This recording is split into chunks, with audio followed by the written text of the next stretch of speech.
Hi hello friends, എല്ലാവർക്കും സുഖമാണെന്ന് വിചാരിക്കുന്നു. ഇന്ന് നമുക്കൊരു കുക്കിംഗ് വീഡിയോ ആണ്. വലിയ കുക്കിംഗ് ഒന്നല്ല, വളരെ സിമ്പിളായിട്ട് അടിപൊളി ടേസ്റ്റുള്ള ഒരു ഐറ്റമാണ്. ഞാൻ ഇത് വീഡിയോ എടുത്ത് വെച്ചിട്ട് കുറച്ച് ദിവസമായി. അപ്പോൾ എഡിറ്റ് ചെയ്യുമ്പോൾ നോക്കിയപ്പോൾ എനിക്ക് വീണ്ടും കഴിക്കാൻ തോന്നുന്ന അത്രയും ടേസ്റ്റുള്ള ഒരു അടിപൊളി ഐറ്റമാണ്.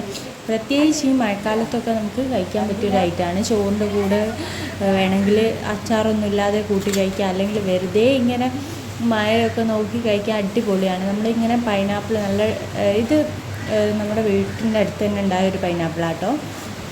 ഏത് പൈനാപ്പിൾ വേണേൽ എടുക്കാം. എന്നിട്ട് തിന്നായിട്ട് ഇങ്ങനെ കട്ട് ചെയ്തെടുത്തിട്ട് അതിൽ നല്ല മുളക് പൊടിയും കുരുമുളക് പൊടിയും അതേപോലെ ഉപ്പും പഞ്ചസാരയും എല്ലാം കൂടിയിട്ട് നല്ല പോലെ, ഈ മീനൊക്കെ നമ്മൾ ഇങ്ങനെ മസാല കൂട്ടില്ല അതുപോലെ പഞ്ചസാരയൊക്കെ ഇട്ട് നല്ല പോലെ ഈ 4 ഐറ്റം കൂടി നല്ല പോലെ ഒന്ന് മസാല കൂട്ടിയെടുക്കാം. എന്നിട്ട് അടുത്ത സ്റ്റെപ്പാണ് അടിപൊളി സ്റ്റെപ്പ്. നമ്മൾ വെളിച്ചെണ്ണ കുറച്ചൊന്ന് ചൂടാക്കിയിട്ട് അതിലേക്ക് ഇട്ട് കൊടുക്കുക. ഒരുപാട് നേരം ഒന്ന് വെച്ച് കരിക്കൊന്നും വേണ്ട, ജസ്റ്റ് ഒന്ന് ചൂടായി ഒന്ന് ഫ്രൈ ആയി വരുമ്പോൾ ഈ പൈനാപ്പിൾ ഒന്ന് കട്ട് ചെയ്ത് നിൽക്കുന്നതൊന്ന് ഒന്ന് ഒരു മഴയായിട്ട് നല്ലൊരു തിന്നായിട്ട് വരും.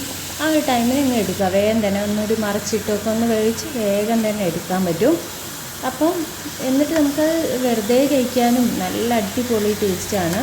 നമുക്ക് എപ്പോഴും അതിനെപ്പറ്റി ആലോചിക്കുമ്പോൾ തന്നെ വായിന്ന് വെള്ളം ഊറുന്ന ഒരു അടിപൊളി ടേസ്റ്റാണ്. എല്ലാവരും ഒന്ന് ട്രൈ ചെയ്ത് നോക്കുക.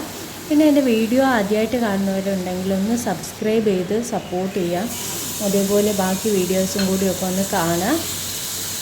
എല്ലാവരും ഇതൊന്ന് ട്രൈ ചെയ്ത് നോക്കുക. എന്നിട്ട് വീഡിയോൻ്റെ ഫീഡ്ബാക്ക് ഒന്ന് കമൻറ്റിലൂടെ ഒന്ന് അറിയിക്കുകയൊക്കെ ചെയ്യുക. എന്നിട്ട് ഈ പൊരിച്ചത് എടുത്ത് നല്ലൊരു വാഴൻ്റെ ഇലയിൽ വെച്ചിട്ട് കുറച്ച് പഞ്ചസാരയും കൂടി ഇട്ട് അടിപൊളിയായിട്ടൊന്ന് കഴിച്ച് നോക്കുക. എല്ലാവരും അതിൻ്റെ ഒരു ഫീഡ്ബാക്ക് അറിയിക്കുക. ഉണ്ടാക്കി കഴിച്ചിട്ടുണ്ടെങ്കിൽ അവരും ഒക്കെ ഒന്ന് അറിയിക്കാം കേട്ടോ. അപ്പോൾ താങ്ക് യു.